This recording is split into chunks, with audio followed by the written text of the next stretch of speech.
వెంకటాద్రి సమం స్థానం బ్రహ్మాండే నాస్తి కించన వెంకటేశ సమోదేవో నభూతో నభవిష్యతి.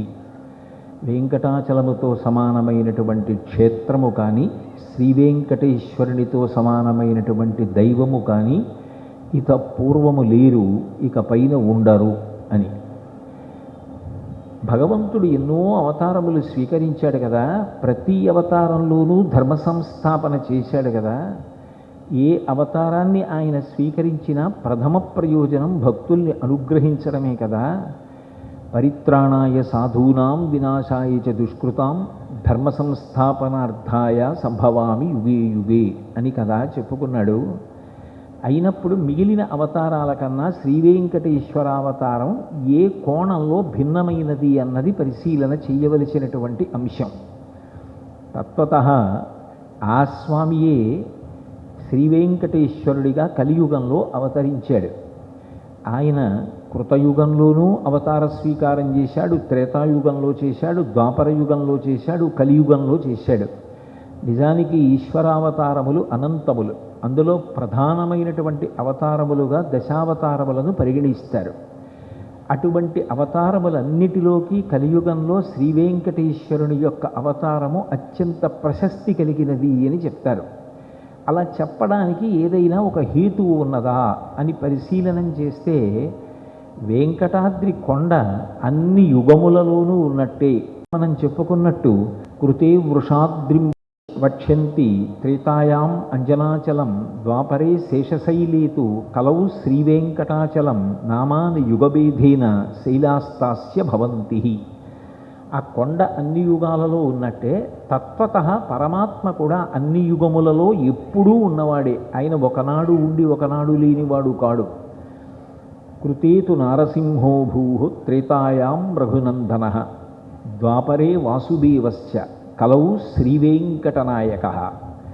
అదే స్వామి ఒక్కొక్క యుగంలో ఒక్కొక్క అవతారమును స్వీకరించాడు. ఒక్కొక్క అవతారమును స్వీకరించినప్పుడు ప్రధాన ప్రయోజనము ఒకటి ఉంటుంది. సరే, భక్తులను అనుగ్రహించడం, ధర్మ వ్యతిరేకులైనటువంటి వారిని అణచడం ఎప్పుడు ఉండేటటువంటి ప్రయోజనములే. దానితో పాటుగా ఒక వైశిష్ట్యము కూడా ఆవిష్కరింపబడుతూ ఉంటుంది. కృతేతు నారసింహో, కృతయుగంలో నరసింహావతారంగా వచ్చాడు. నరసింహావతారం కేవలం హిరణ్యకశిపుణ్ణి సంహరించడం కోసం మాత్రమే వచ్చిన అవతారము కాదు, కేవలము ప్రహ్లాదుణ్ణి అనుగ్రహించడానికి వచ్చిన అవతారము అనడము సాధ్యము కాదు. ఎందుకంటే ఈ రెండిటికన్నా కూడా ఇంకొక పెద్ద ప్రయోజనాన్ని ఆయన ఆ అవతారంలో చూపించాడు. విష్ణువు అన్న మాటకు అర్థం వ్యాపకత్వం ఉన్నవాడు, అంతటా వ్యాపించి ఉన్నవాడు అని అర్థం. విశ్వం విష్ణు, ఈ విశ్వమంతా విష్ణువే. అదే మాట ప్రహ్లాదుడు అన్నాడు హిరణ్యకశిపుడితో. ఎక్కడున్నాడు శ్రీహరి అని హిరణ్యకశిపుడు అడిగితే, ఎక్కడున్నాడని అడుగుతావేమిటి, ఆయన లేని ప్రదేశం ఎక్కడుంది అన్నాడు. ఇందుకలడందులేడని సందేహము వలదు చక్రి సర్వోపగతుండిందిందు వెదకి చూచిన అందందే కలడు దానవాగ్రణి వింటే. నువ్వు పరిశీలనగా చూడగలగాలి కానీ ఆయన లేని ప్రదేశం లేదు, అంతటా ఆయన నిండి నిబిడీకృతమై ఉన్నాడు అన్నాడు. ఇప్పుడు హిరణ్యకశిపుడు అన్నాడు, నేను ఎక్కడ చూపించమంటే అక్కడ శ్రీహరిని చూపించగలవా అన్నాడు. చూపించగలను అని ప్రహ్లాదుడు అన్నాడు. ఇప్పుడు భక్తుడి మాట నిజం కావాలి. రెండు, హిరణ్యకశిపుడు చూపుడు వేలు ఇలా తిప్పుతూ తిప్పుతూ ఎక్కడ ఆపుతాడో తెలియదు. ఎక్కడ ఆపితే అక్కడ నుంచి అటు బ్రహ్మగారు ఇచ్చినటువంటి వరాలు నిజం చేస్తూ నరసింహావతారంగా రావాలి. ఇక్కడ భక్తుడైనటువంటి ప్రహ్లాదుడి మాట నిలబెట్టాలి. అందుకే నిజానికి నరసింహావతారం ఆ రోజున ఏదో ఒక్క స్తంభంలోంచి రావడం కాదు. హరి సర్వాకృతులంకలండనుచు ప్రహ్లాదుండు భాషింప ఎందును లేడు లేడనుచు సుతున్ దైత్యుండు తర్జింప శ్రీ నరసింహాకృతి దాల్చినచ్యుతుడు నానాజంగమ స్థావరోత్కర గర్భంబుల అన్ని దీశముల నుద్దండ ప్రభావంబునన్. ఆ నరసింహ స్వరూపం యావత్ బ్రహ్మాండము కూడా నిండిపోయింది. అసలు ఈ బ్రహ్మాండమే ఒక నరసింహం అయిపోయింది. అప్పుడు హిరణ్యకశిపుడి వేలు ఎక్కడ ఆగిందో ఆ స్తంభంలోంచి ప్రకటనమయ్యాడు. అంటే విష్ణువు యొక్క వ్యాపకత్వాన్ని నిరూపణం చేశాడు. ఈ బ్రహ్మాండం అంతా కూడా నిండిపోగలిగినటువంటి నరసింహం అయ్యాడు. నేను తప్ప వేరొకటి లేదు అని నిరూపించి భక్తుడి మాట నిజం చేయడానికి మొదటి ప్రాధాన్యత. అనుషంగికం హిరణ్యకశిపుని యొక్క సంహారం ధర్మ సంస్థాపనార్థాయ. అలా కృతయుగంలో ఒక విశేష ప్రయోజనాన్ని ఆవిష్కరించాడు. అలాగే త్రేతాయాం రఘునందన, త్రేతాయుగం వచ్చేటప్పటికీ రామచంద్రమూర్తిగా వచ్చాడు. రామచంద్రమూర్తిగా వచ్చినప్పుడు కూడా తనని నమ్ముకుని ఉన్నటువంటి దేవతల్ని అనుగ్రహించడం, తాపసుల్ని అనుగ్రహించడం శిష్ట సంరక్షణ. అదే కాలంలో రావణాసుర సంహారం చెయ్యడం దుష్ట శిక్షణ. ఈ రెండిటితో పాటుగా ఒక విశేష ప్రయోజనాన్ని కూడా ఆవిష్కరించాడు. కోన్వస్మిన్ సాంప్రదంలోకే గుణవాన్ కస్య వీర్యవాన్ ధర్మజ్ఞశ్చ కృతజ్ఞశ్చ సత్యవాక్యో దృఢవ్రతః చారిత్రేణ చ కోయుక్తః సర్వభూతేషు కోహితః విద్వాన్ కః కస్సమర్థశ్చ కశ్చైక ప్రియదర్శనః ఆత్మవాన్ కో జితక్రోధో ద్యుతిమాన్ కో ననసూయకః కస్య బిభ్యతి దేవాశ్చ జాత రోషస్య సంయుగే అని నారద మహర్షిని వాల్మీకి ప్రశ్న చేశారు. ఈ దేశములో ఈ కాలములో 16 గుణములు పరిపూర్ణముగా కలిగినటువంటి నరుడు ఎక్కడ ఉన్నాడు అని అడిగాడు. దేవుని అవతారం ఎక్కడున్నది అని అడగలేదు. 16 గుణములు పరిపూర్ణముగా కలిగిన నరుడు ఎక్కడున్నాడు అని అడిగాడు. అంటే నరుడిగా అవతార స్వీకారం జరిగింది, ఆ నరుడు రాముడే అని నారద మహర్షి వాల్మీకి సంక్షేప రామాయణాన్ని విశదీకరించారు. అందుకే రామావతారం పరిపూర్ణంగా ఒక నరుడిగా నడిచింది. అందుకే తండ్రి మరణించాడంటే ఏడుస్తాడు, భార్య కనపడలేదు ఎంతో బాధపడిపోతాడు. కానీ ధర్మం మాత్రం ఒక్క క్షణం కూడా తప్పడు. రామో విగ్రహవాం ధర్మ. ధర్మం అంటే ఏమిటో రాముడే. రాముడే ధర్మము, రాశీభూతమైన ధర్మమై కరచరణాదులతో ధర్మము కదిలితే అదే రాముడయ్యాడు.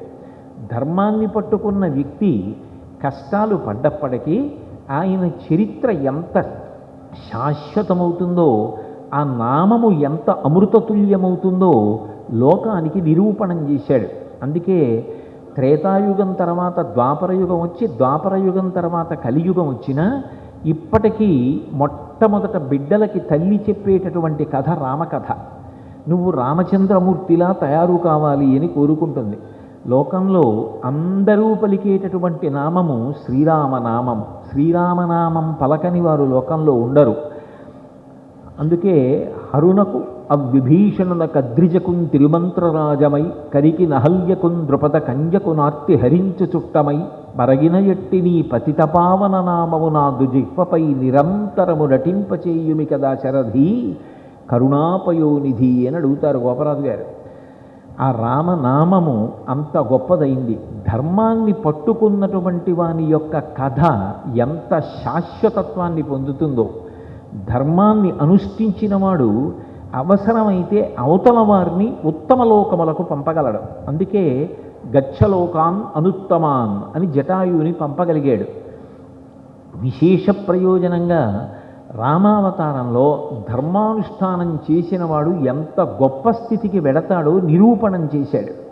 ధర్మము కన్నా లోకంలో గొప్పది లేదు అని నిరూపించి నరులకు ధర్మమును గూర్చినటువంటి ఒక పరిపూర్ణమైన అవగాహన కల్పించాడు.